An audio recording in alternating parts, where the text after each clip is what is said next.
for allowing us to use their facility, and to the staff that's been here and helping us, to Donna Hankins, who's here from the conference office to video this, and that will be available on video after she gets everything organized at the conference website.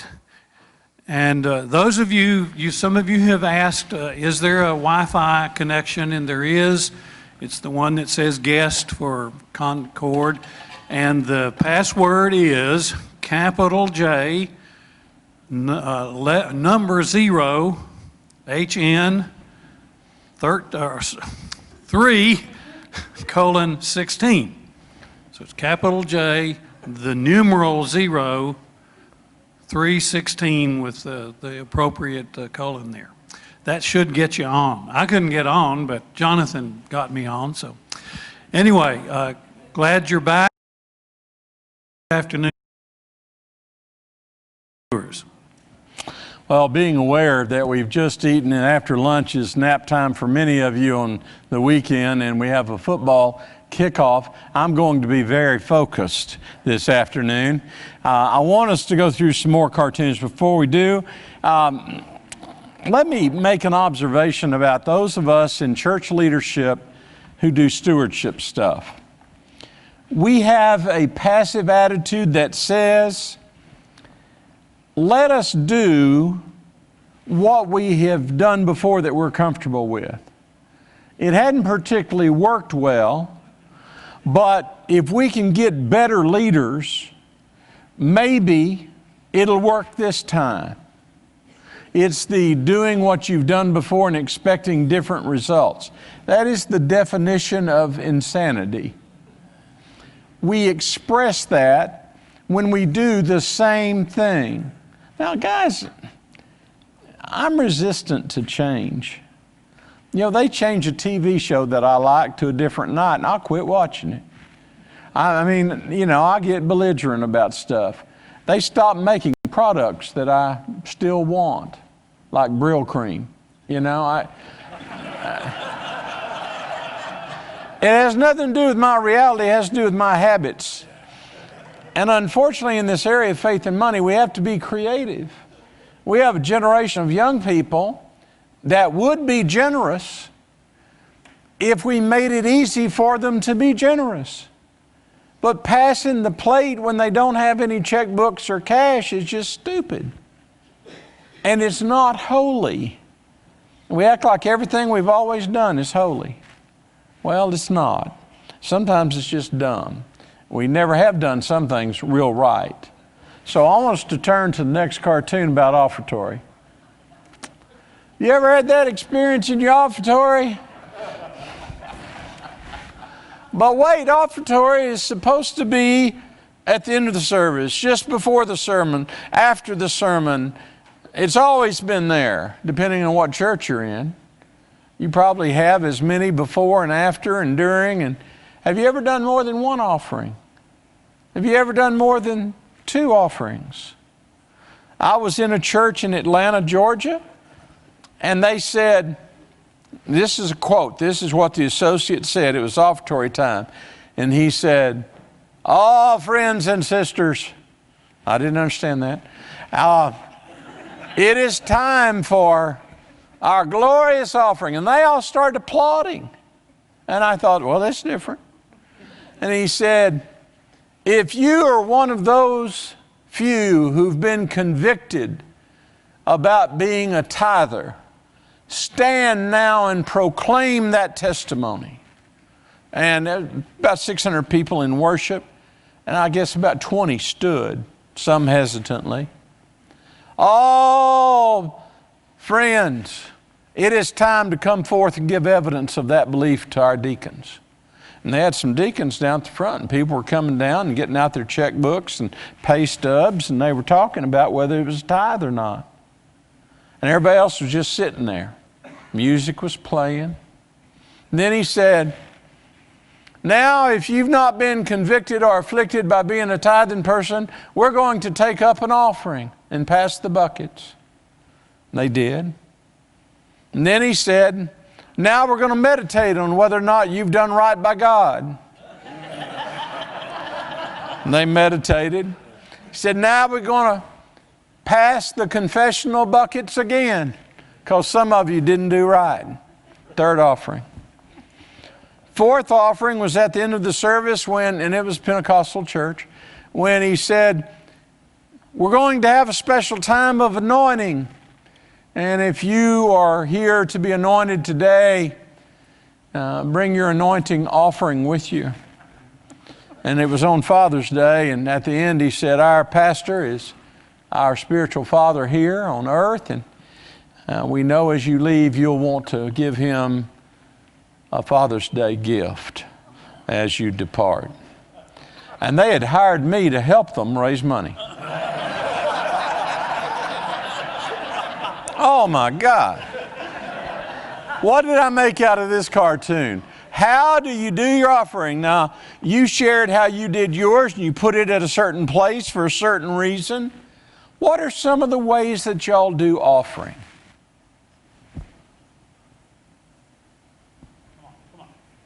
Last Sunday, remember last Sunday? Y'all did an offering. How did you do it? Yes, ma'am. On the first Sunday of every month is communion at our church. And we have a benevolent offering that as you come forward to receive the elements, you place your offering on the table. Okay. A communion offering. And that's in addition to the regular offering. Okay. I actually saw in one staff a fight over who got to have the communion offering on a particular first Sunday. Staffs are not holy. They're just not. What else on offering? Sometimes you don't take money. You take stuff. Wait a minute. I want everybody to hear this. We have last December, every Sunday, we adopted the kids at Holston Home and gave them Christmas, and we didn't take money for that.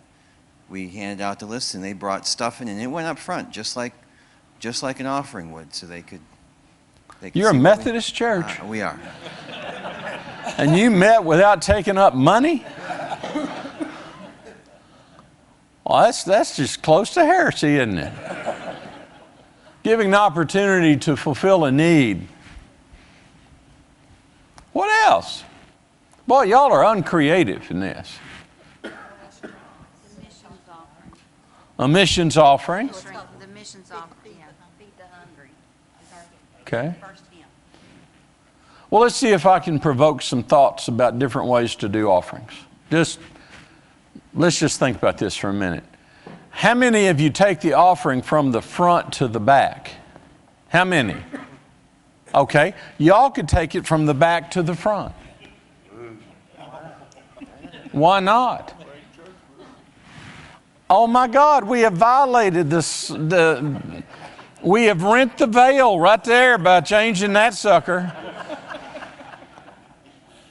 How many of you do it with people sitting in the pew and not moving? Most of you. Well, what if you had a processional where the receptacles were up here? What if it was a teachable moment where you taught your kids about money and then they got up and held the plates all along here and you came up and gave your offering? Well, for one thing, most of you would make an offering in the plate that Sunday out of guilt. Guilt works. What else could you do? How many of you think the chorus line thing would work? That's sort of interesting. Take more than one. You could do a recessional. You could do a processional. You could have children do it. You could have women do it. You could have men do it. You could have senior adults do it. You could have young people do it. There's a few ideas. What During else? our time of greeting, our children take cups around while people are greeting each other. And a small offering of just basically change is received. We call it Change for Children. It goes for special local missionary projects. Change for children. My wife has served two different churches as a childhood director. And I was out preaching one Sunday, and she went with me, and they asked her to do a children's message. And some of y'all have heard this, but it was a sermon on tithing, pretty hardcore, you know, Malachi 3, 8 through 11.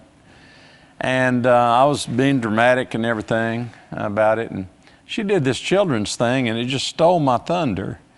All the kids were up here, and she had two props. She had a snack Ziploc bag with 10 pennies in it, and she had a basket full of them, and she had an offering plate. And she said, "Boys and girls, what is this?" And all these kids said, "Well, it's an offering plate. It's that thing they pass around in a little while." What are you supposed to do with it? Put stuff in it, put money in it, put a lot of money in it. Okay? What is this? Well, it's some pennies. It's 10 cents. Not much. It's money. Well, have you ever heard the word tithe? What does it mean? None of them ever answer that question. Well, let me teach you what tithing means. It means God gives you 10 cents, and He would like you to take one of those pennies and put it in the offering plate. And the deal is you get to keep the other 9. Is that a good deal? Yeah. Great. We haven't used much time. Get your bag of pennies and go back to your mom and dad and ask if they tithe.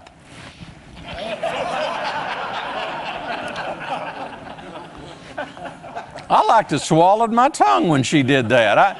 I didn't think I could out-preach that. That was just outstanding. Try that Sunday and see if it'll work. You want to talk about we'll talk about it at home. You know, there was gnashing of teeth and breaking of pencils over that one. I love that. Offertory. How do you do it? Do you give much thought to it? Is it that automatic thing? What is being taught if you have the offertory and you start at the front, and I'm sitting right here with my grandson who doesn't go to church, okay?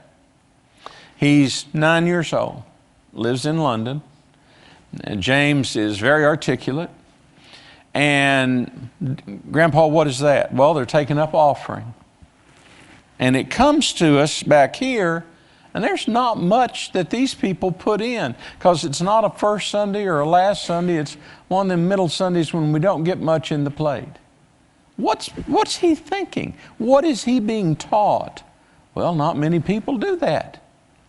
I remember him visiting Sunday school, and I said, "Well, how'd it go?" And he said, "Oh, you know, they did about what I thought. They talked about religion and God and stuff. But next time I visit, Grandpa, I need to bring a quarter, because they took up an offering, and I think if I could give a quarter, it would help your church finances." He understood it better than some of our members. And of course, I asked his little brother, 2 years younger, what he liked about the church, and he said, "I was line leader twice." I mean, it's in the eyes of the beholder, but I am afraid that when we don't intentionally think through the worship part called offering. Did you know that worship originated in the Old Testament around offering, coming to make your offering? And this business of a tithe, the Jewish taxation system was 3 tithes, 2 annually and 1 every 3rd year for specific purposes. And then there were missions, and then there were building buildings. So tithing is getting off easy, but we don't worry about that in Methodist life because we give less than 2%. This is important that we do this. What could you do for your offering? Well, you know, you could read a verse about offering, about money. Don't comment on it. Don't sermonize. Just read the darn verse. Read Luke 6:38. "Give, and it shall be given to you, pressed down, shaken together, running over. And now's the time to give." Just read that verse. There are 2,374 verses on the subject. You can go a while reading just a verse a week. All right? What else could you do? You could have a ministry moment. You could have a return on investment story. You could have somebody stand up who was a participant or a recipient of a ministry and talk about why they're passionate about it. And let me tell you something. Giving testimonies have very limited impact.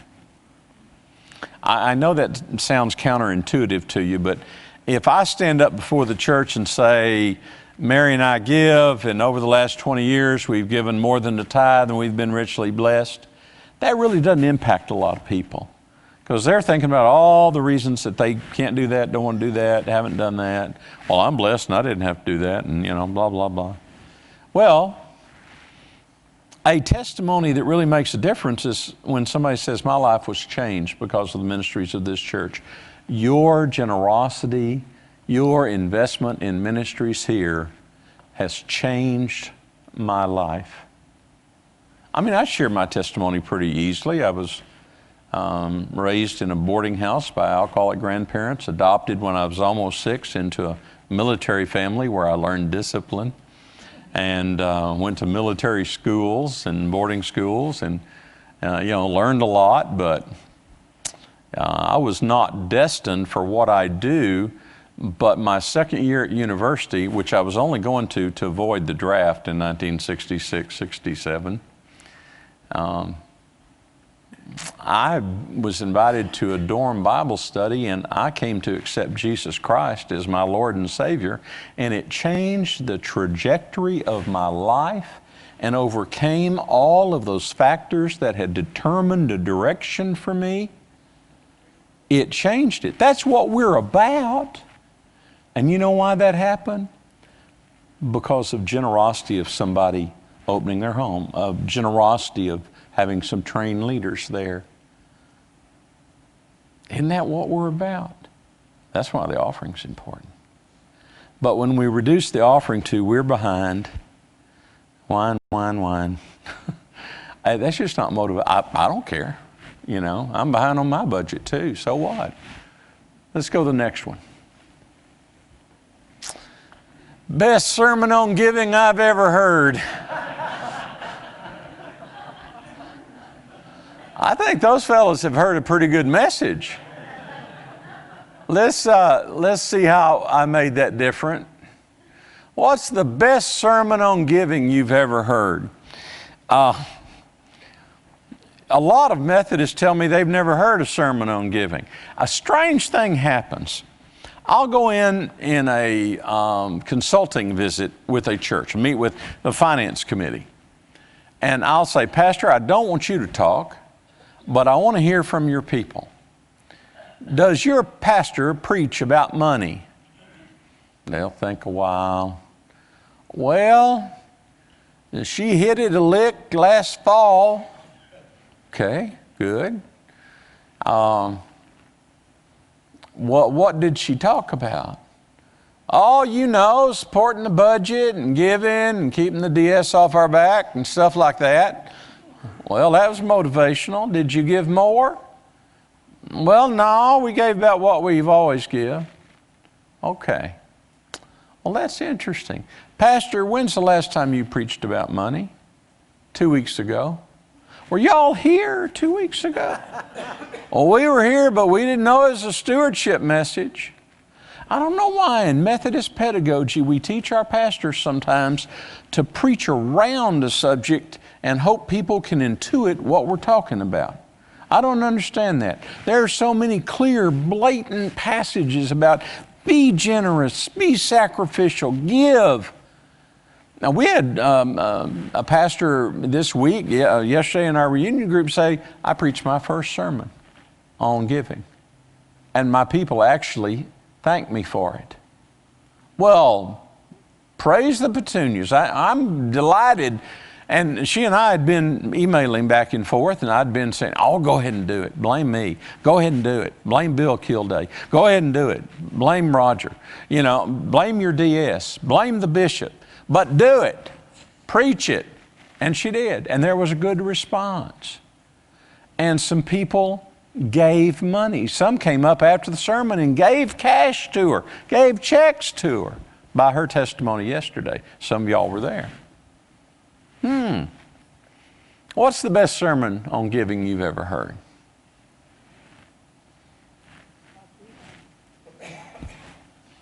Bill, right here.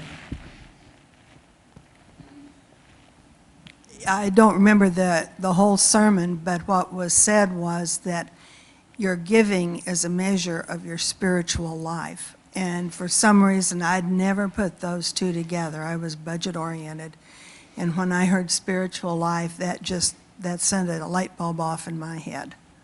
It really did. May that illumination spread. In 2 Corinthians chapter 8, verse 5, Paul says, the church in Macedonia had a spirit of giving and generosity because they first gave themselves to God. It was a spiritual decision before it was a pocketbook consideration. That's where that comes from. Somebody else, best sermon you've ever heard. We did a preacher's conference in Texas, and we offered a $25 discount on the registration if they would bring a manuscript of a good stewardship sermon.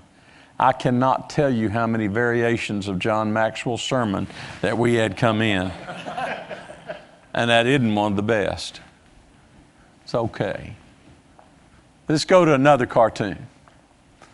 I don't love money, I just love stuff. He's obviously on the golf course. He has a pool out back, and he has a lot of stuff. Y'all love stuff. We talked about that a little bit this morning. What's your garage look like in your attic? Do you rent storage space for your stuff?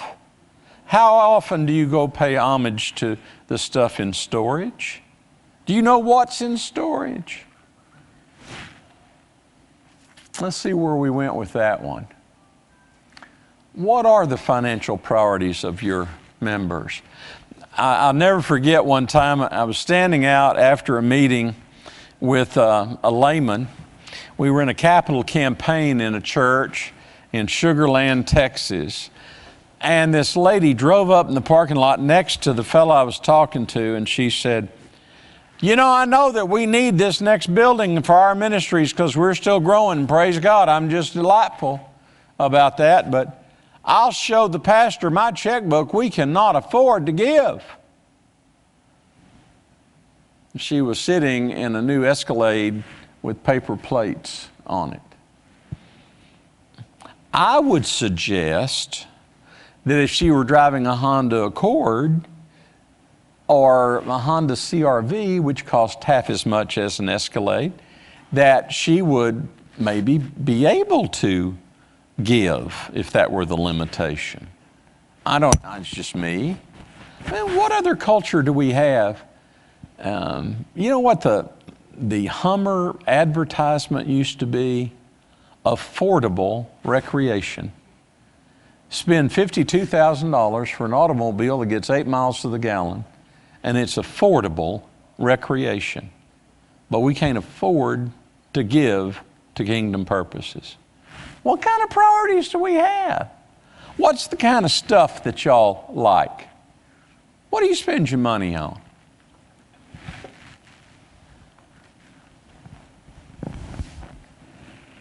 Any of you go recreational shopping at the mall as a leisure pursuit? You don't have anything you really want, but you just go and walk up and down and see if you can be tempted beyond your capacity and use money you don't have to get stuff you don't need to impress people you don't know. But it was on sale. Yeah, I saved an enormous amount by taking money from my pocket and giving it to somebody else. I bought a $4.97 shirt last week. I was proud of that.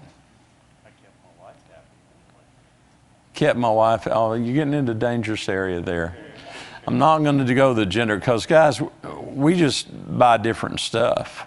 It's not like wives buy all the stuff.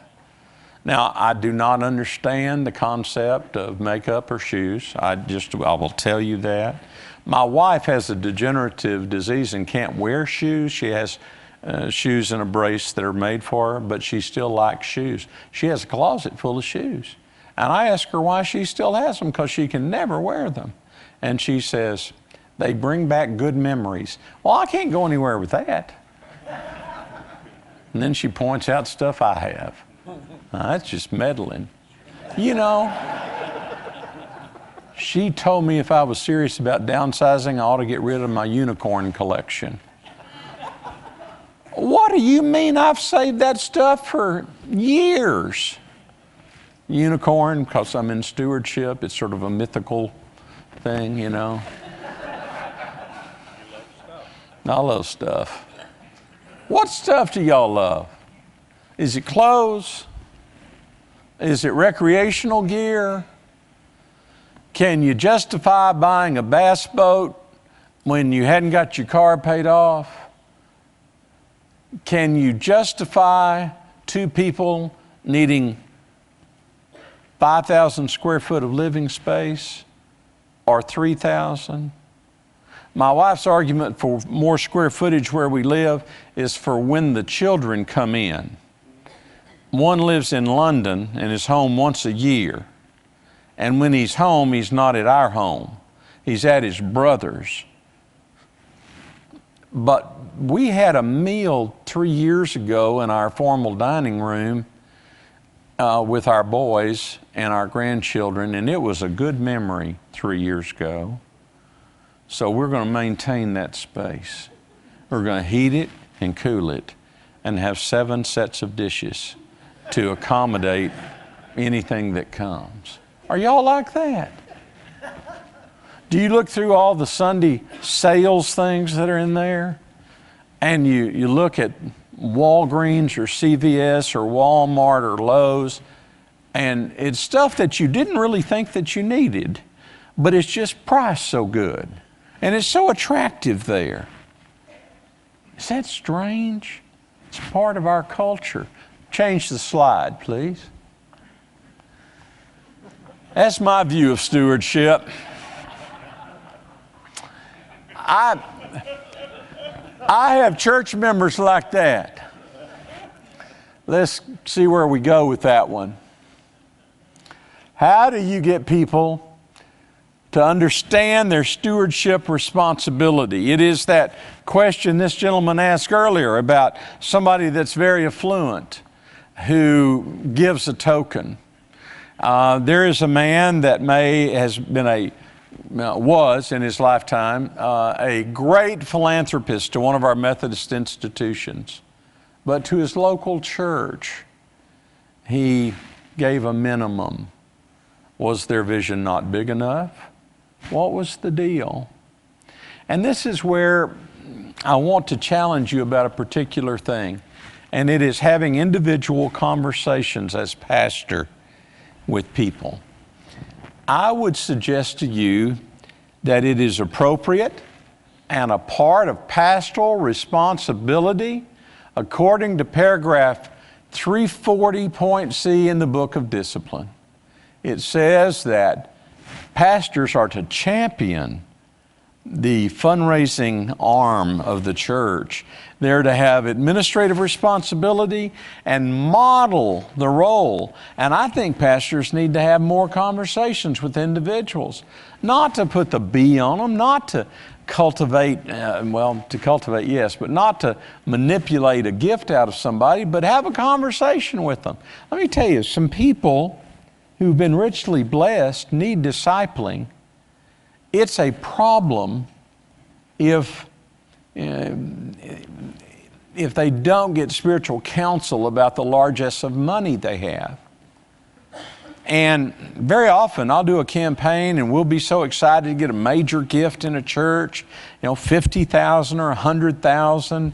And I know some of you are thinking, well, we don't have anybody like that. Yes, you do. Yes, you do.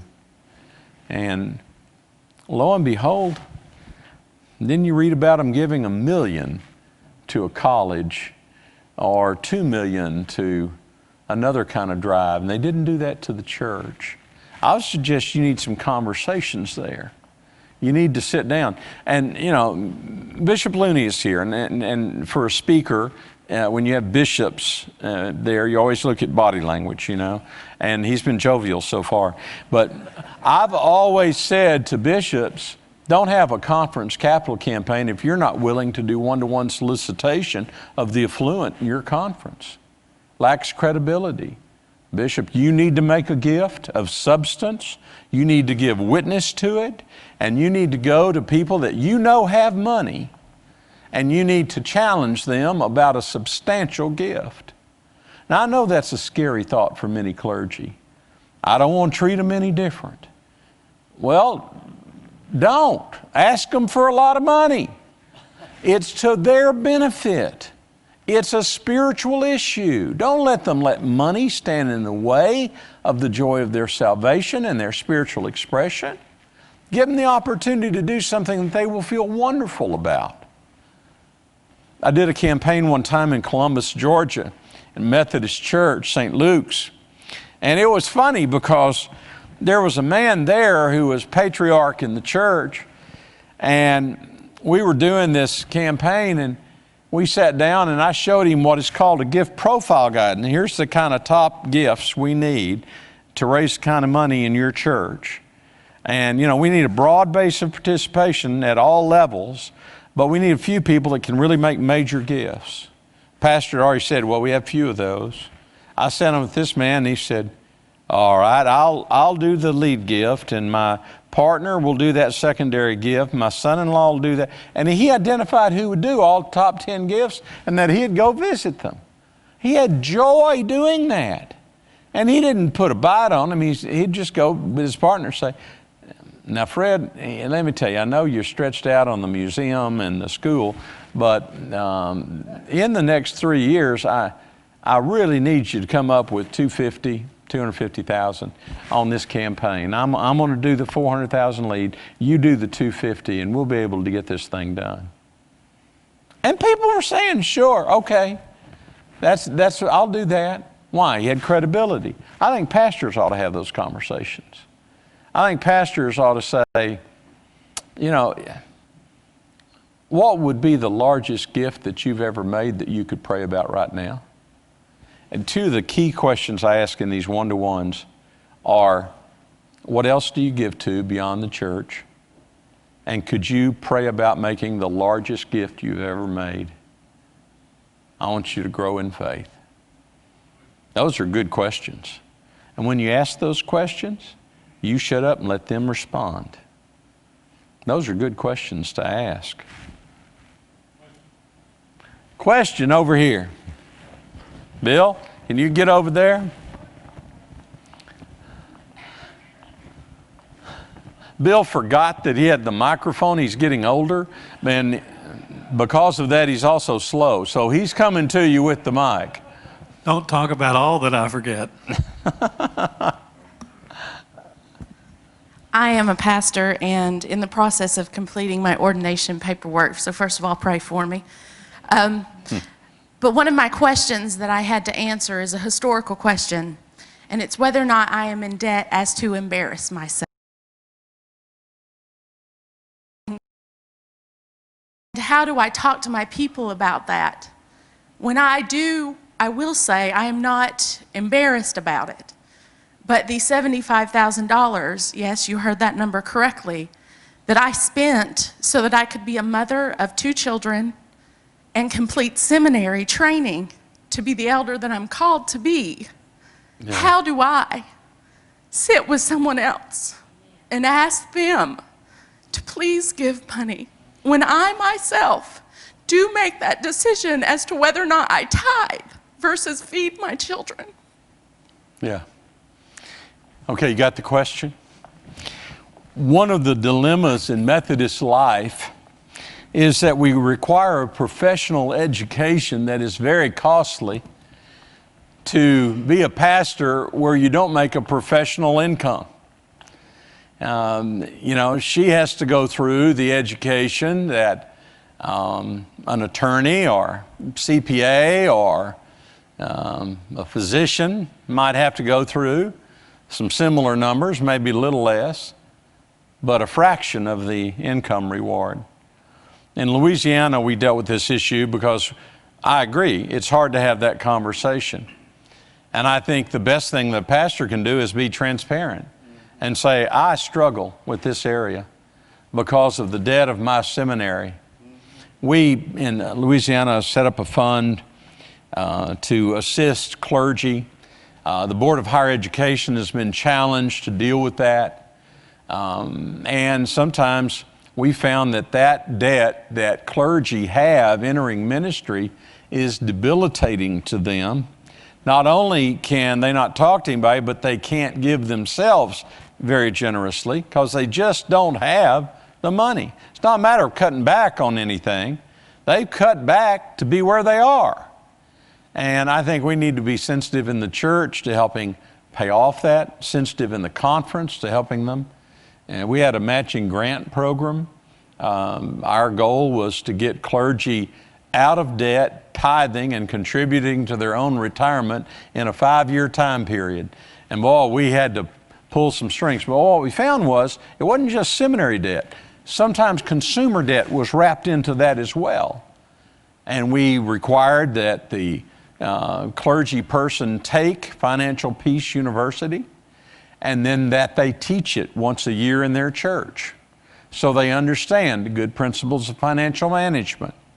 And some of them are in debt and you can't discharge seminary debt, school debt, loans, educational loans. You can't discharge that in bankruptcy. So it is a real sticky wicket. But I think the best kind of conversation you can have is just being transparent. You know, I struggle to give. I have this debt hanging over my head. I've got kids. You know, we want things too and stuff, but how do you deal with that when you were at a point of starting your career? How have you grown in this grace of giving? I think it's just a natural conversation. It's not a stilted ask of, I'm not going to give. I don't feel good about talking about this, and I want you to give a lot, even though I can't. Say I can't give a lot. That's where I am. But you've been richly blessed. And are you able to pray about making the largest gift you've ever made? That's a good conversation. That's a lunch conversation with your finance chair. How would we have this conversation? I feel a little compromised in it. And if you're not close to the finance chair, get the ad board chair, get the PPR chair, get somebody in leadership that you're close to and ask their counsel about how to have that conversation in your church. Another thing to do in that setting, I would set up in the worship time a panel. Instead of a sermon, in the stewardship time, I would get 4 different ages represented. I would get somebody who's a young adult, maybe upper high school, college, maybe young married, but somebody young. Then I would get that couple that was expecting maybe the second child and the wife is 8 months pregnant. Just look at the visual I'm creating. Then I would get the family who has 2 kids in school and a lake house. And then I would get a senior adult. Well, you've represented pretty much your church in that, right? And in doing that, I would interview them. What is the greatest obstacle to your joyful giving? What started? How did you learn about giving? What is your greatest joy in giving? And let them respond. Boy, that's a teachable moment. And everybody there's got somebody they can identify with. Okay? Don't just put rich people up there talking about that. Well, yeah, you can give a lot. You know, put people that are poor up there. Put somebody up there that has 11 kids who gives. Put up the single school teacher, the single parent that gives. Okay, there was a, yes ma'am. Yeah. Single parent households make up 45%, 48% or more of our membership, and you need to have them represented in these kind of displays. Let's go to the next cartoon. Martha and I haven't changed our belief that Christians should stick to the necessities of life. We just have to keep redefining the meaning of necessity. It's necessary to have the house. It's necessary to have the convertible. It's necessary to have the boat. It's necessary to improve my microwave. It's necessary for me to change in my vinyl records for 8 tracks, my 8 tracks for cassettes, and my cassettes for discs, and my disc for an iPod. You know what I mean? It's necessary for me to change in my iPhone 3S for a new 5S. That's necessary. I need to upgrade my computer every 18 months. I've got to be a part of the latest clothing fad. These are the kind of decisions. I remember when I was adopted into this military family, we lived in a 2-bedroom garage apartment. And I remember how luxurious it felt when we moved into a 2-bedroom house, 2-bedroom, 1 bath. And I still remember that little house, and I thought it was just huge. And my room, there was room for my toys and a bed. And my dad was a first sergeant, and he didn't know a lot about child rearing, or maybe he did. I had a standby inspection every Saturday morning at 0800 from 8th grade through 12th. I seriously had to stand there, and he would come inspect my room. And, you know, the only thing that was off limits was the closet. It was amazing what I could get in that closet at the last minute. But the room was spotless. And, you know, that thing was probably 900 square feet.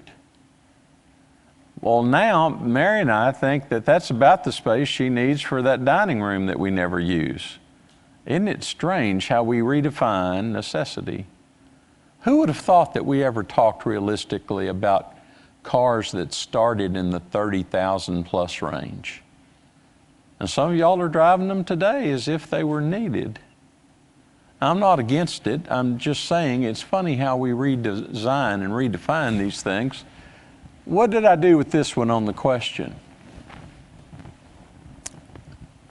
Wesley said, save all you can so that you can give all you can.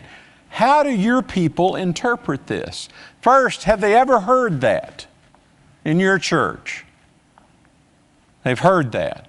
See, in most Methodist churches, that sermon, the use of money that Wesley preached when he was concerned about Methodism, and he said, I'm not afraid it'll cease to exist, but I'm afraid Methodists will become affluent and lose their spiritual vitality. And then he preached the use of money. It's okay to gain all you can so that you can save all you can, so that you can give all you can. And some of us are 2/3. We like that gaining all we can and saving all we can. But the giving all we can, wait a minute. How do your people interpret that? How do they learn to interpret that? Do you have any demonstrations in your church of people who intentionally adopt a lower lifestyle in order to be generous? Have you ever had that experience in your church or in your own life? How do your people interpret Wesley's statement? Are there any signs of it in your church? If the conversation is about how well we've done on month-to-month receipts in the month of August, you're not having that conversation.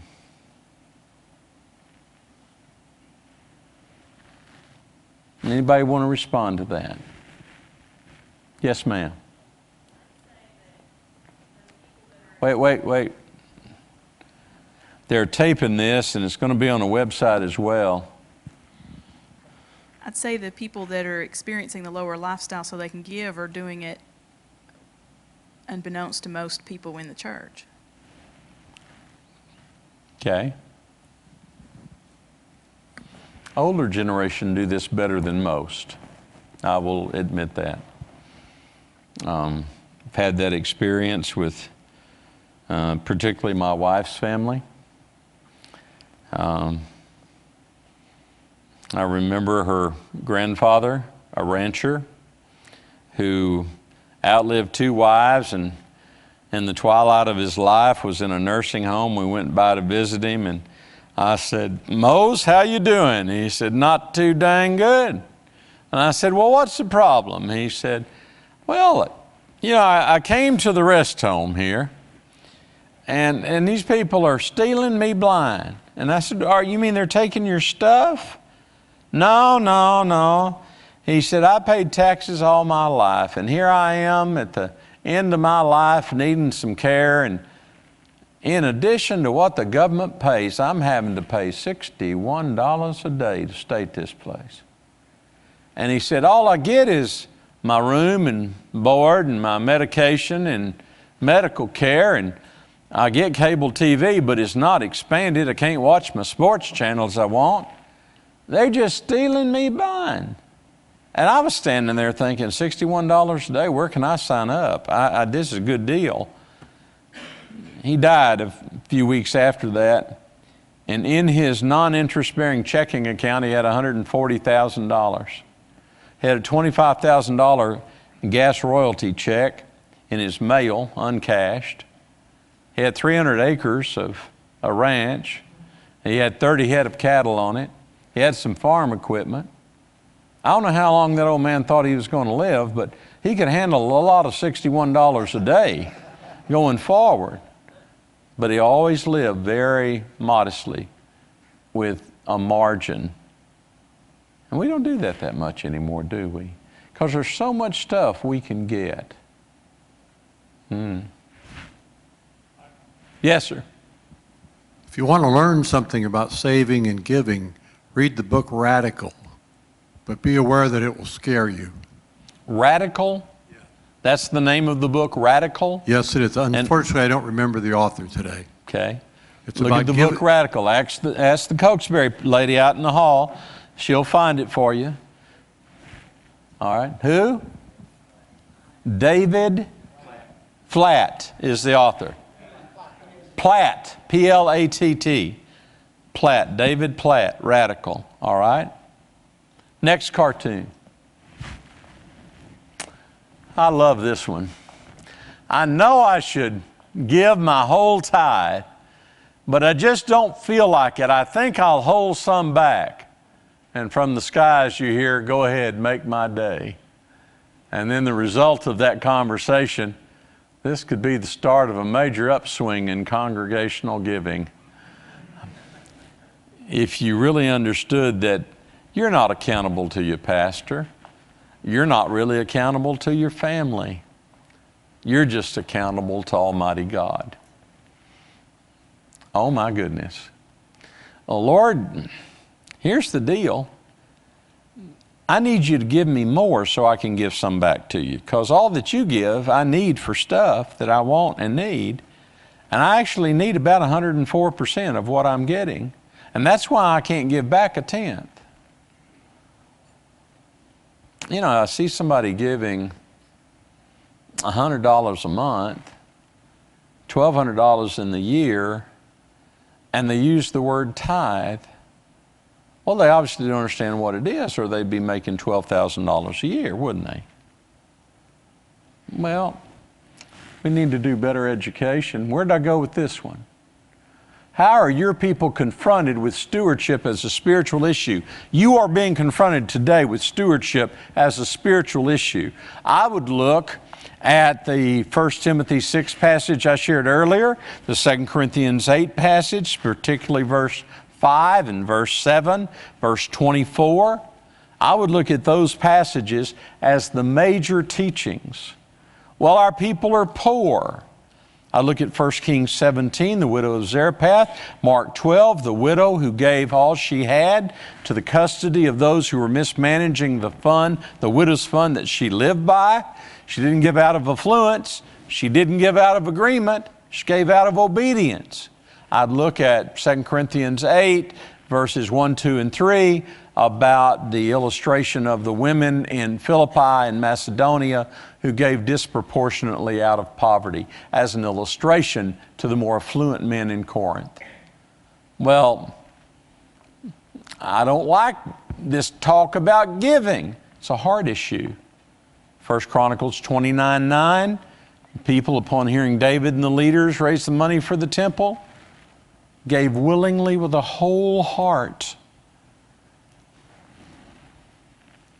Paul said in 2 Corinthians 9:7, give as you purpose in your heart. Jesus said, where your treasure is, your heart is, Matthew 6:17. It's a hard issue. Where's your heart? Well, I think that some hearts probably aren't in the community of faith, or we wouldn't have so much negative conversation. Let's go to the next one. Now, I love this. It's not loaded, this video camera, but you'd be surprised how much more people donate when they think they're being videotaped. You might want to try that Sunday. Videotape with no tape the offering. Let's go to the question here. Do your members have any sense of accountability for their giving? Other than guilting them, we kidded about that earlier, how do they have a sense of accountability? I talked about the accountability meeting I have with my pastor. Let me make a suggestion to you. And it's sort of this suggestion that I made back here about, having some financial challenges. Find somebody with whom you can be forthright, just completely transparent about your finances, to seek their counsel, their encouragement, their direction. In your setting, there might be somebody that's financially astute in your sphere of influence or in your friendships that you could go and say, here's my situation, and I would appreciate your counsel because I'm supposed to preach about that. It says that in the discipline, and I cannot fulfill that. We do this thing in the conference when we're ready to ordain people, and we say, are you in debt so as to embarrass? And everybody sort of snickers, because if they've been through one of our Methodist seminaries and they're not rich, they're in debt so as to embarrass. And they're just, they say things like, well, I have a high embarrassment tolerance, That's really true. I think that we all need some accountability beyond our spouse about our giving. Beyond our spouse. Pastors, I think you need to sit down with somebody, a fellow pastor, somebody in your church that you trust and have a relationship with. It could be your DS if you have that kind of relationship with your DS. Sit down and have that conversation about your money and the connection with your faith. And members, I would encourage you to find somebody with whom you can have that conversation. Just, how do you could sit down at lunch with somebody, coffee and a piece of pie, and you could say, gosh, how do you decide about giving and growing in giving? Do you just give the same amount every year? Because my wife and I are facing that this year, and we have some new dynamics. And how do you do that? Somebody with whom you can be somewhat accountable. We sort of do that in the reunion groups. Isn't that the nature of the cell groups that Wesley had? I think we need to replicate it in this core spiritual value area. Let's go to the next cartoon. Now, I love this one because I've experienced this. Are we glad to hear that you don't know where you'll get the money you need for the church? For a minute there, we were afraid you wanted it from us. All right, here's my true story. I'm doing a campaign in California, and it was a church of not very much maturity. Most of the people were first generation in the church. Wasn't a Methodist church. Meeting in a warehouse, And we were trying to have a capital campaign to raise money to build a building for them because they were running a lot of folks in 3 worship services. And a young man came in and said, Dr. Reeves, before we start, I have a prayer request. Well, I will always yield to that. I didn't know the young man. He's on the steering committee. The pastor had enlisted him, and he said, you all are probably aware that the California lottery is at an all-time high of $80 million. And I'm excited about the future of this church, and I've read in Scripture that if two or more agree, that God will answer the prayer. And God will be there. And I just want us to pray. There's 35, 40 of us here. And I bought 5 tickets in faith that God would use them to bless us. Now, I was thinking about how I was going to get to where I needed to be at that point as a consultant. And before I could say anything, one of the fellows over on the side said, brother, if you'd had any faith, you'd only bought 1 ticket.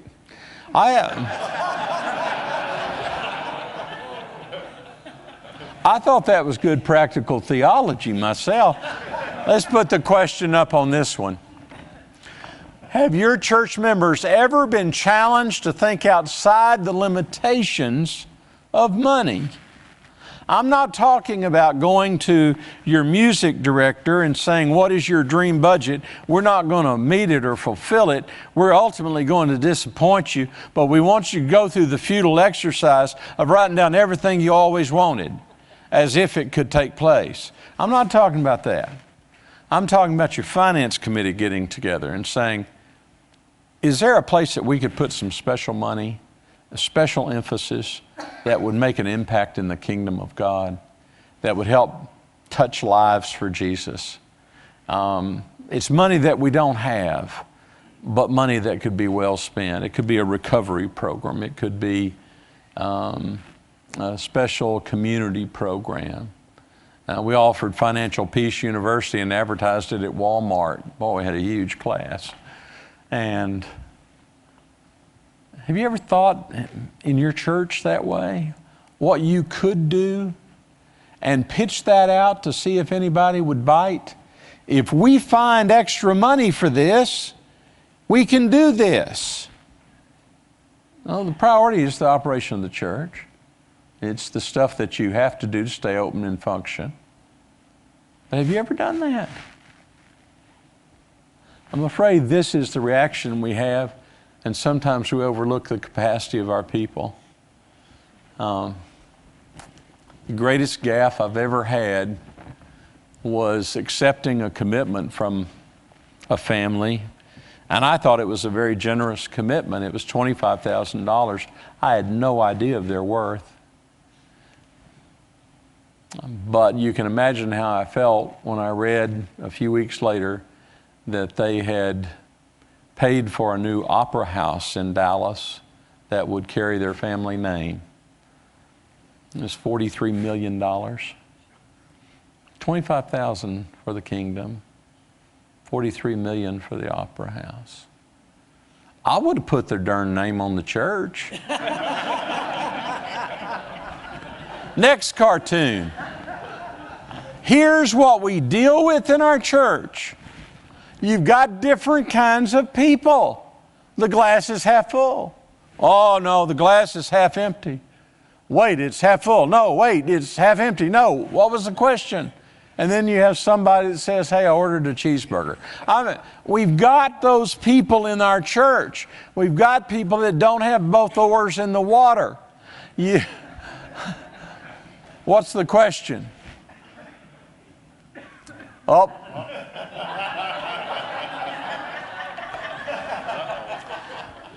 The question is, go ahead and see if it comes up. Nope. That's the answer. The question is, one campaign, one sermon doesn't do it for everybody. Now this is a very key principle. You have to do some segmentation. For instance, segmentation means you don't send the same letter to everybody in the church as if they're all doing the same or at the same point of spiritual maturity. What about people that are giving, and let's say that they're giving at a pretty good clip. Let's say they're giving annually more than $5,000, okay? 5,000 or more. Well, I don't think they should get the same letter in a campaign as somebody who isn't giving. What about somebody that's giving about $100 a month, $1,200 in a year? And well, I've used those three segments, $0 to $1,200, $1,200 to $5,000, $5,000 and up. There's three different segments of people. To the ones who are giving $5,000 and up, I just want to write a letter that says, we're in our campaign. I just want to thank you for your faithfulness. And if you can grow in giving, bless you. We can certainly use it. I hope you find giving to our church a worthwhile and redeeming experience. Now, they might not be tithing. You can do growth in giving later, but that's where you would have some one-to-one conversations. And then those that are giving $1,200 to $5,000, you know, you want to thank them too. Thank you for having a financial pulse. But I want to challenge you to grow in your giving this year, if at all possible, and suggest they grow by 1 or 2% of their annual income. But those that were giving under $100 a month, I don't know, I might write them a letter that says, you know, we're in our annual campaign, but I honestly want to talk to you about a time of renewal and reconnection to the church. And here's 3 ways that you can do that. Here's a new member class. Here's a new group or class that's developing. Here's a Financial Peace University course. And I hope that you find one of these that will work. Now, we're into an idea section, and I'm going to pop several of these and then open to listen to your ideas if you want to share some and any other questions. And then, my goodness, we're going to be done in time for kickoff. I would also write a letter anytime somebody made a first contribution. Anybody over 18 years of age that made a contribution for the first time, your bookkeeper ought to be able to keep up with that. And they ought to get a letter that says, thank you for your first time gift. First, it acknowledges that it was noticed. And as your pastor, I'm proud of the step this represents. And I hope that you will consider my door open to you. And here is my phone number, or my personal phone number, my email. And you might even send them something like a little devotional book or something. That book called Generosity by Gordon MacDonald is an excellent little book to send. And I would do that. Now, that takes some time and energy, but it's not rocket science. So send something out. Acknowledge that gift. There have been a couple of important statistical reports, one from Leadership Network, one from the Generis Group, and both have indicated that there is a substantial increase in the second gift when the first gift is acknowledged. So, man, I would do that. And then if somebody makes a first-time gift of 4 figures or more, $1,000 or more, I would call and see if I could have lunch with them and thank them personally. Take the book to them personally. Ask what drew them to the church. If they've been there a while, what helped them start giving? What motivated that gift? But I would want to have that conversation as quickly as I can. That's called discipling. A friend of mine had an affluent person from Little Rock, Arkansas. Her husband had just deceased. She relocated to Dallas, Texas. She joined a very affluent church, Highland Park, where her daughter went. And her first Sunday, she wrote her annual tithe check to the church. Mark Craig was the pastor at that point. He's just retired. And Mark said, you know, at a certain level, the finance office lets me know when we have a large check. And for me not to know who gave $250,000 in a check is rare. So I called and got an appointment, and she had just moved into her apartment, which was the penthouse of the Mansion Hotel, 8,000 square feet. Lady was in her 70s. obviously very rich.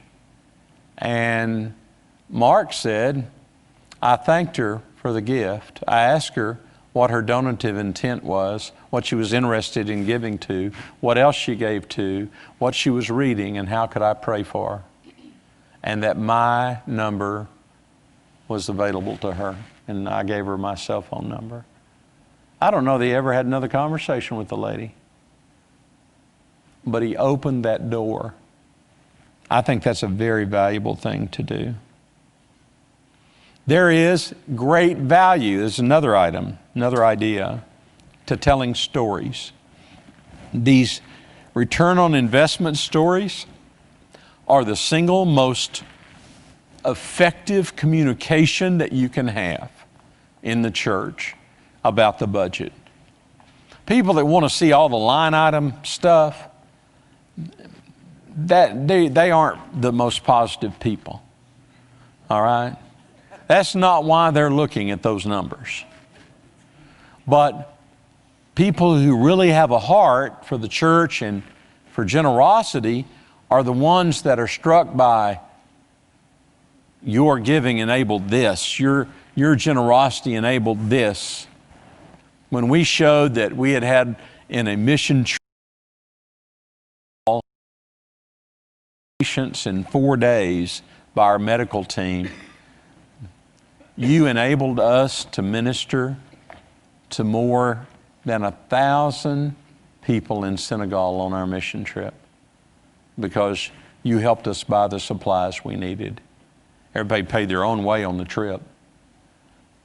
You could do that with a kid that came to know Christ. You could do that with somebody that was developmentally challenged that started coming to church. We had a ministry particularly for developmentally challenged, and we had a lot of parents of autistic children that had such problems taking those children and their behavior into public settings. And we had people who were trained for that ministry, and we had a heart for that ministry, and that was allowed, and we could provide the training and facility because of generosity. Those return on investment stories, I would try to do one a month.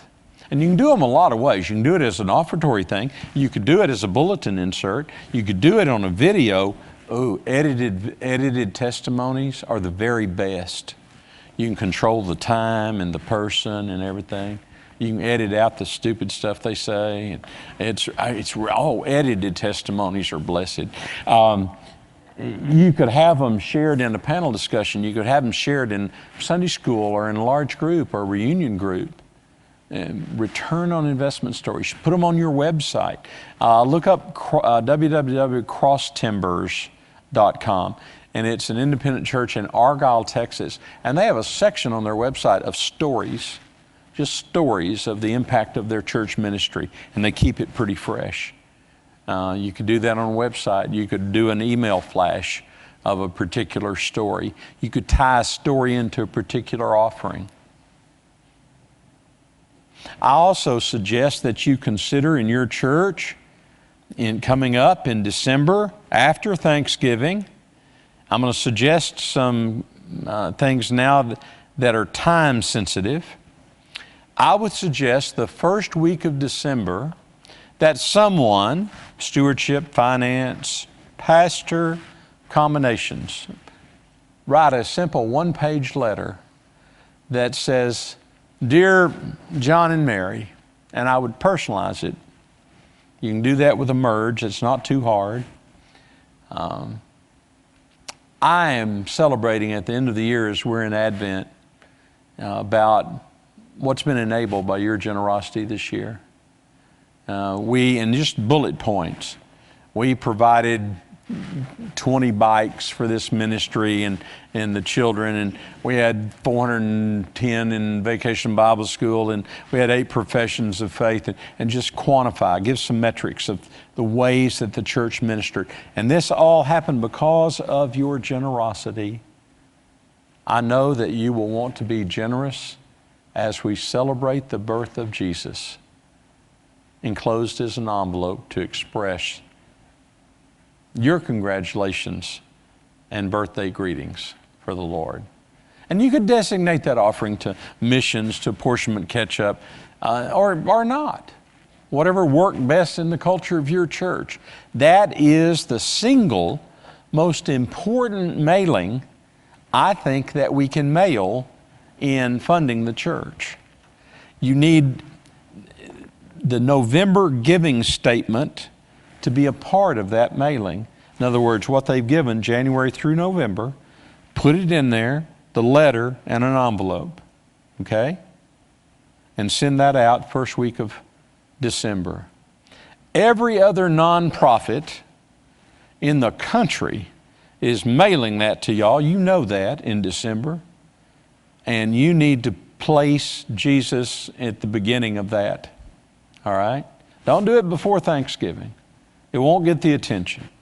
Do it the week after Thanksgiving. Another mailing you might want to consider, or approach you might want to consider, is a January State of the Church address. You could do that with the leadership of the church or the pastor of the church.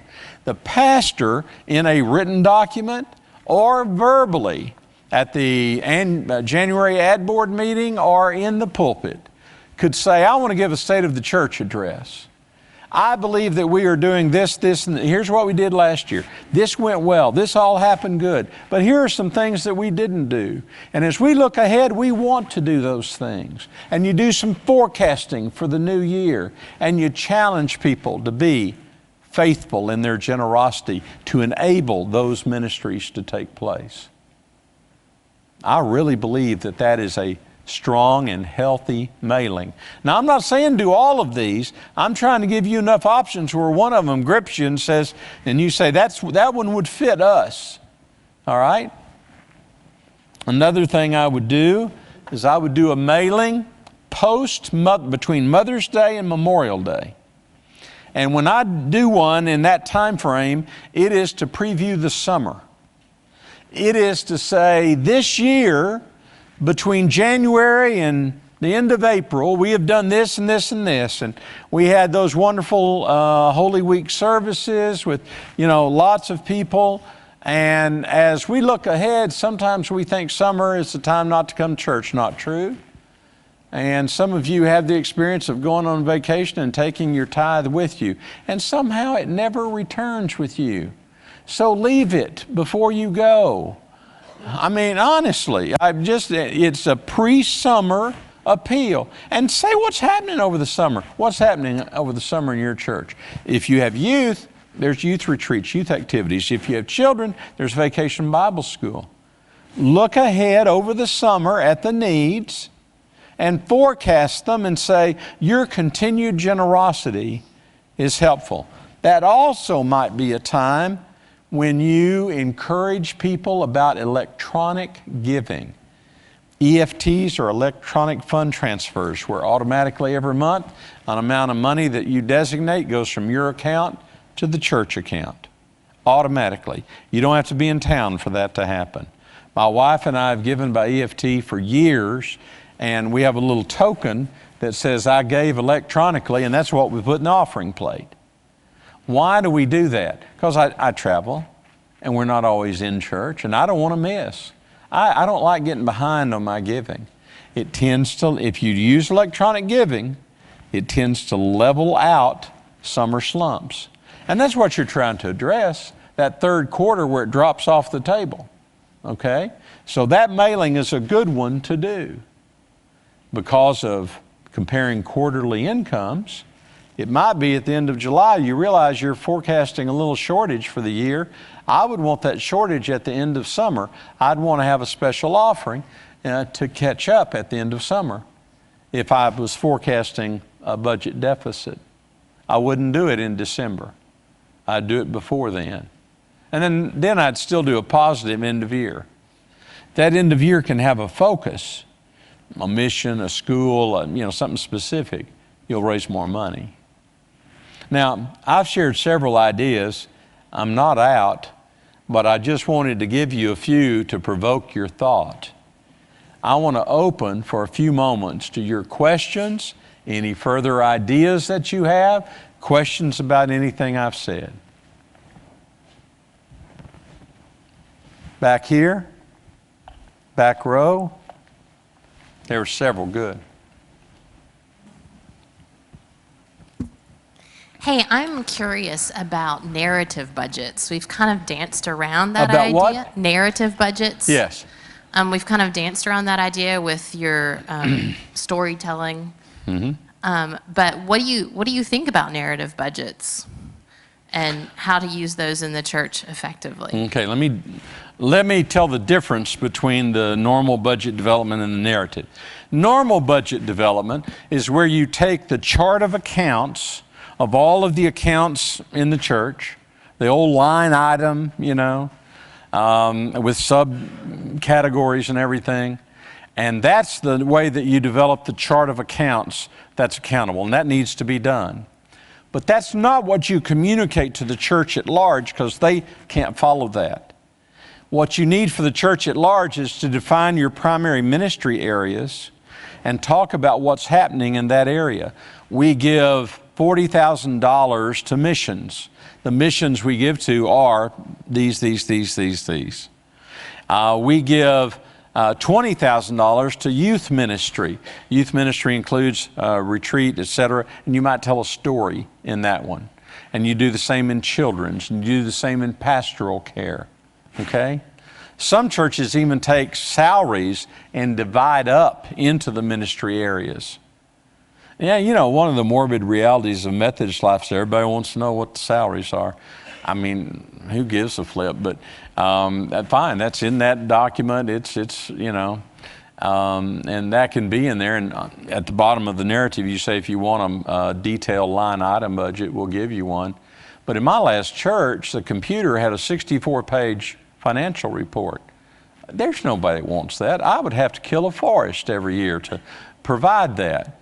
And the narrative budget says what we're doing, that we're funding. And for instance, if you said, you know, we only spent $20,000 last year in the budget in youth, but we've had a real insurgence of youth, and we want to increase that to $30,000 this year.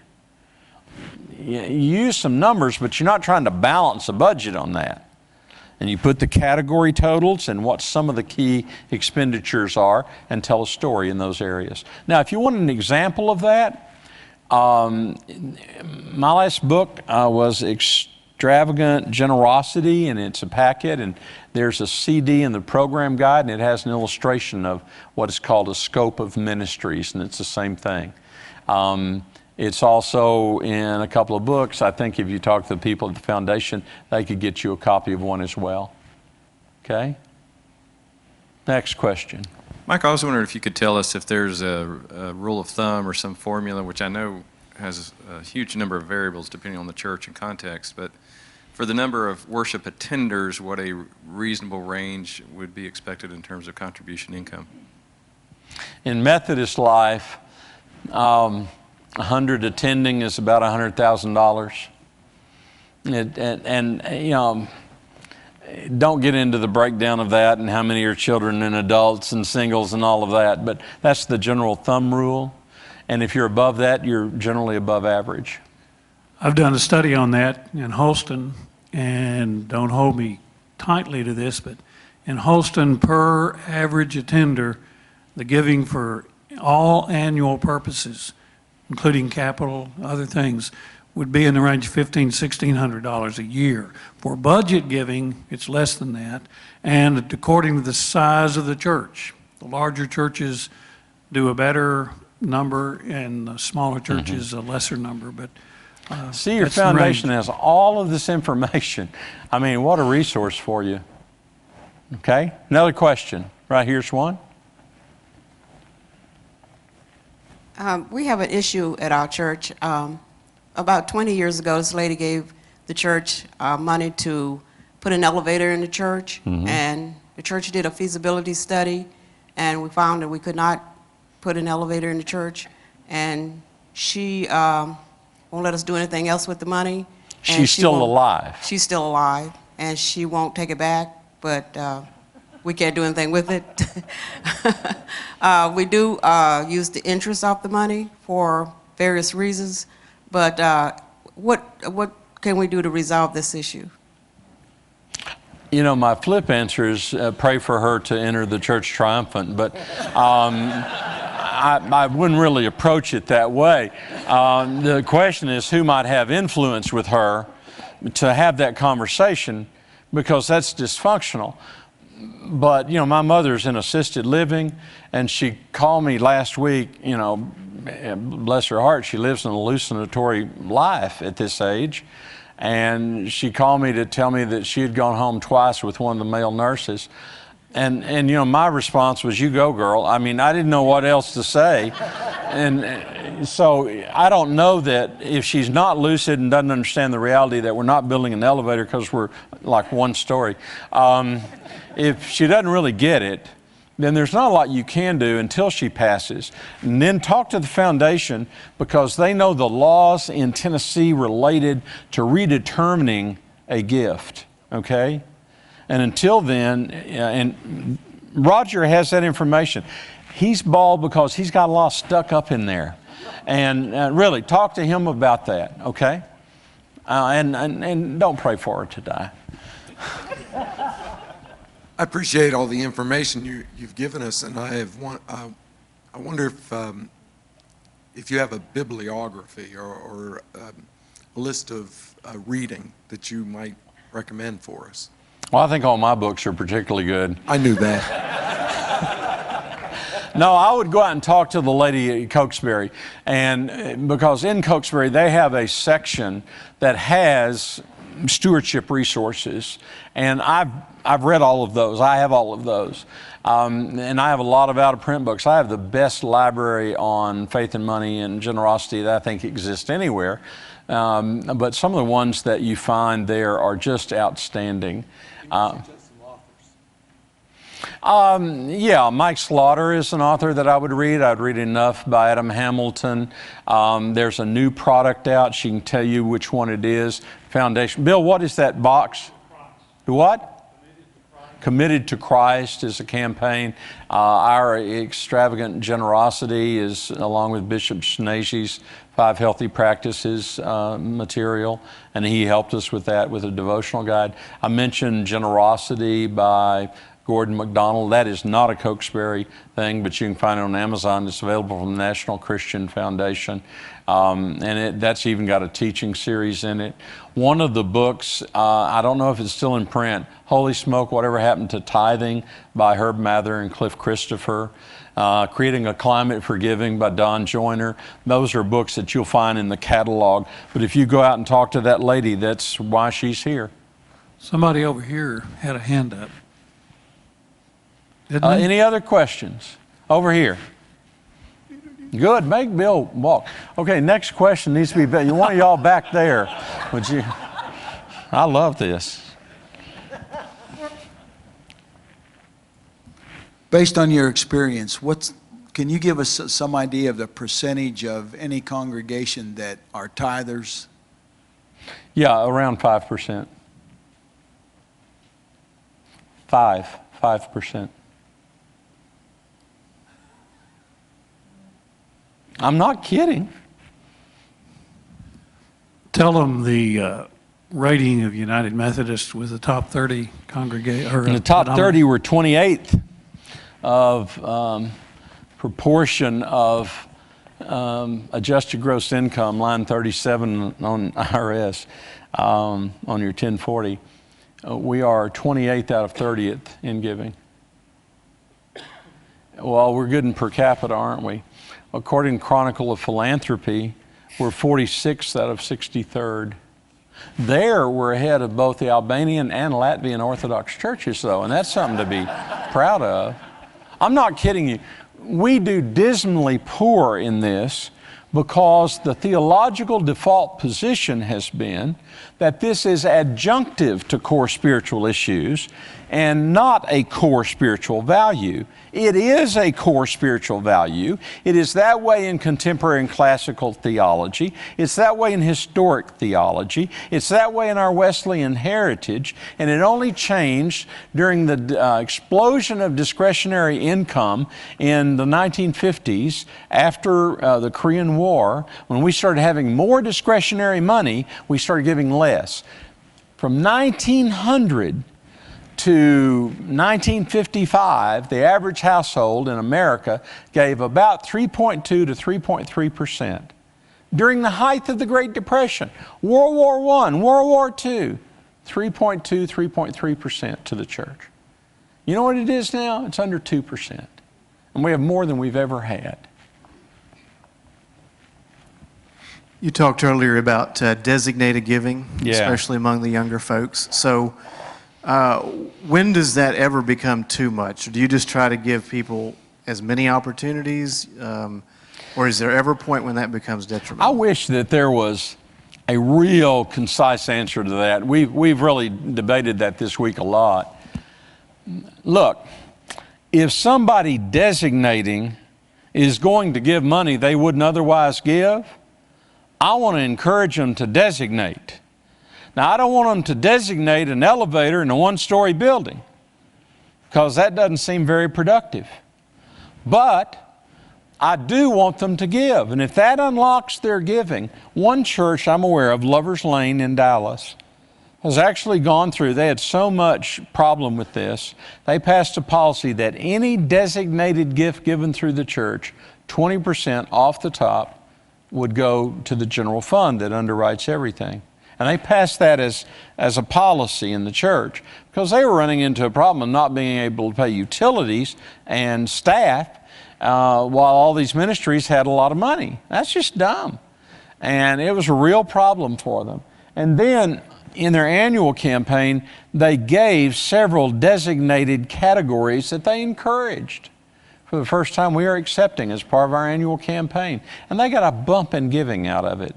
Now, I don't know if that would happen in your church, but I'm just telling you what one church tried. And sometimes you have to try these things. But I think designated giving is going to increase going forward. I don't think it's going to decrease. And we're going to have to make some allowances to understand that.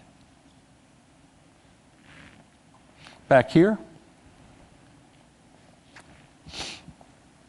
We're almost done, folks. To pledge card or not pledge card?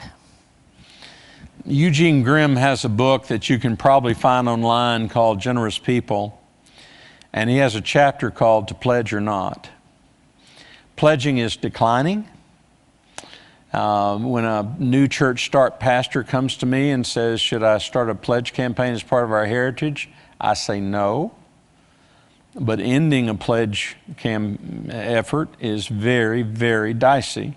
What a number of churches have done is they've just stopped emphasizing it so much. They've done it more passively and had more focus and energy just on giving. Look, about 5 years ago, I spoke at a gathering of the financial leaders of the 100 largest churches in America at Fuller Seminary. It was interesting to me that 10 of those 100 pledged.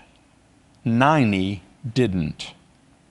The churches that are raising more money don't pledge. They talk more about money throughout the year as a spiritual value. That's what's happening. Would I quit pledging? Well, I'm scared to death about that. I don't think people will stop giving if they don't pledge, because for many of them it's ingrained. They've pledged the same thing for 10 years. But I don't think I want to quit pledging. Michael, we've had several churches in Holston that had a history of not doing campaigns, that started doing some campaigns and have done very, very well. You got to read your people. Yeah. And there are some where the pledge campaign is really important, but some of those that used to pledge 100%, 90%, they're all declining. It tends to be an older value over the age of 50. I don't want to chagrin my younger brothers and sisters. My kids would never think about pledging. I've heard 25-year-olds say, I'm going to give generously when I'm there, and if it's for something that I support. But don't confuse that with my pledging for a year or 3 years, because I don't know where I'll be or what I'll be doing. I've heard that from the mouths of our 20-somethings. And so, you know, it's just like saying, we're going to pass the plate, I don't care. Well, you obviously don't care because they're not going to put anything in it because they don't have anything in their pockets. But you put a QR code they can do with their iPhone, and they'll impulsively give for a particular issue, like a mission where the missionary speaks or somebody reports on a particular ministry. And we're going to have to learn to cope with that. That's just one of the realities. I didn't say I was happy about it. I'll go to the 11 o'clock service like God intended. Yes, sir. Over here, Bill.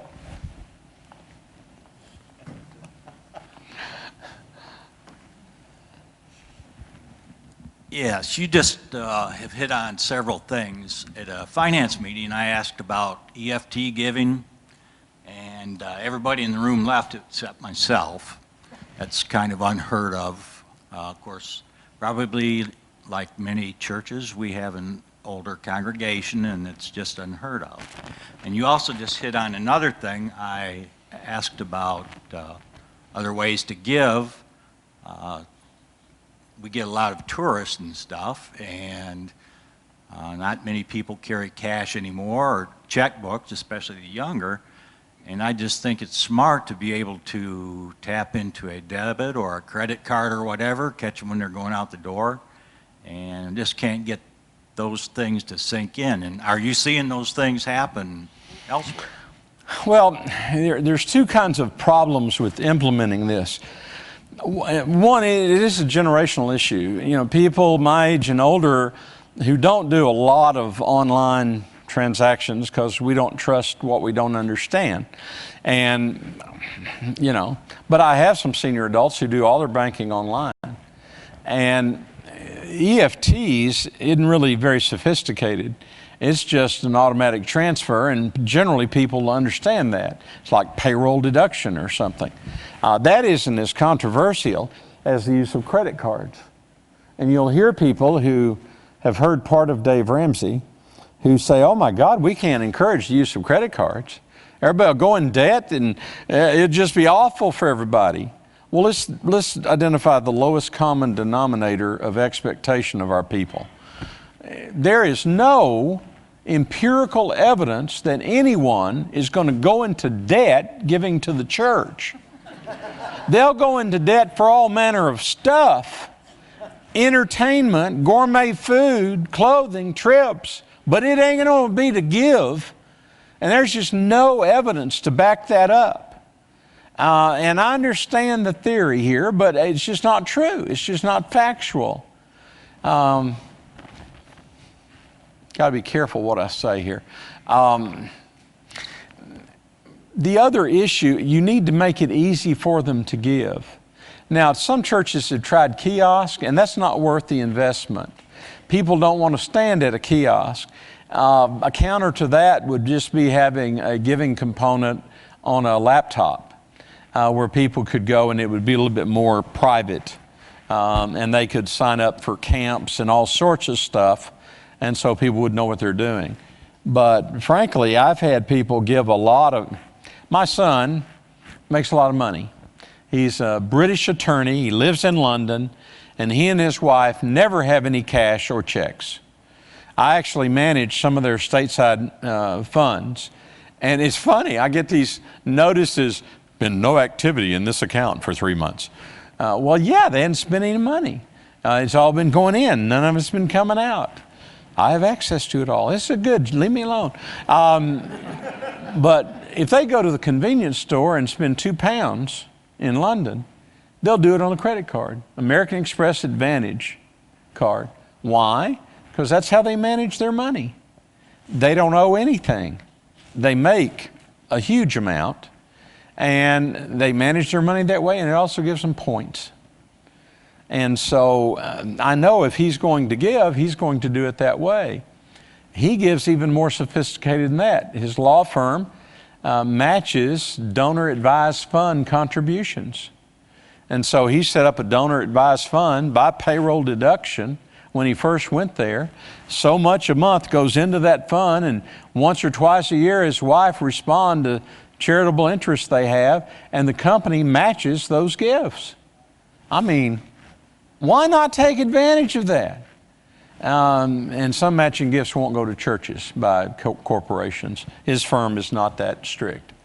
So I would just suggest that the more ways we can give our people to give, the better. On the offertory, that's why you need to try different things to get their attention. Your people are inoculated during offertory. Same thing, every week, every week. It's when we look at our watch and see how we're doing in the service, do we stand any chance of getting out on time this week? You know? You know I'm being honest about this. Okay. Any other questions? Yes, ma'am, right here. Hold on. Very short. What's a QR code for an iPhone to give? Okay. Her question is, what is a QR code? Anybody want to explain that? Here's how I explained it the first time it was presented to me. I was in the pulpit helping with the service, and I said, see those squiggly lines on the right-hand side in that box? If you're over 60, you don't have to pay any attention to those at all. Michael, I'll explain it, because at Church Street, which is old, high steeple, everything else, our giving this last 2 years has been sustained by online giving, by the fact that we've been pushing the QR code on the website and on the back of the order of service, and now little cards that are in the pew rack that say, when you're sitting there and you're ready to give and you don't have cash, scan that little quick response code, go to the website, type the number in, and give us money. Talk about what the QR code is. Explain that. It's just a bunch of little dots in a square. You've seen them. It links you to a location. In our case, it links us to the Vanco giving site, which if your finance folks ought to know, Vanco, that's our payment receiving company that the United Methodist Church is associated with, which has incredibly low fees. If you're taking this kind of money, you don't want to lose 4% to Visa or MasterCard. You want to, be down in the 2% range, which is where Vanco is. So if you're doing this, do it the right way. PayPal is another option, but some of your folks will say, well, PayPal's for something else. It's not really for that, and they may not like that. But link your QR to a Vanco site, or run your own site if you want to, but then you got to figure out how to accept payments and how not to lose a lot. And all you do, you advertise it when you're having your campaign as an option, and you give them a card where they can set up an EFT or an automatic charge against a credit card or a debit card, and then they turn that in with their commitment, and every month it comes. Now, it makes more work for your financial office, but you get more money. Let's see if I understand. I can get $5,000 more if I provide this opportunity, but I like the way we've always done it, so no, I don't want that $5,000. Dumb, dumb, dumb. Any other questions or comments? Ladies and gentlemen, it's been my honor, as it always is, to be at this conference. I feel a real kinship and friendship with your foundation staff. I'm honored by their continued invitation. That generally means I haven't screwed up so bad that they'll invite me back. And, I say some things that aren't particularly churchy. You all forgive me for that. I'm retired. And it's very liberating. But for God's sake, do something different. You've got enough ideas, just choose one and try that and see how that works and evaluate it. But you've got enough ideas today to go forward. And if you have a question, you can email me, but call the foundation because they've got most of my material and my books, and they've got resources, and they understand your conference, and they're here to help you. And you need to have them in this planned giving area. I mean, I'm truthful. That 90-year-old woman was in tears that she could give even more, and it was a big win. It helped her out. I wish my mother had any assets at all so we could do one of those for her, but she didn't have any assets. And the doctor in New Jersey who asked me if we had to do it offshore, You know, frankly, I would do it offshore, but, you know, no. And I've been blessed to get some large gifts in my career in the last 30, 35 years of doing this. And the joy that people have when they make a lifetime kind of gift, a will, a bequest, that's going to perpetuate their pledge for eternity, in perpetuity, or it's going to set up a fund that will benefit the church forever. The foundation exists for that. I'm partial to our foundations. We have 54. They all work hard to do a really good job, and yours is one of the very best. So I encourage you to use them. Let's close in prayer. Gracious God, we thank you for a time to get together and celebrate. We've talked about money today, Lord, and laughed. We've had a good time. We've got an idea or two. We're sort of scared about changing anything. So, Father, guide us as we return to our home churches and places of service, that we might be a positive influence for advancing the kingdom in this area of faith and money. And I will pray, Father, that Tennessee not be embarrassed and that A&M win. Thank you. Amen. Give Michael a hand for his participation today.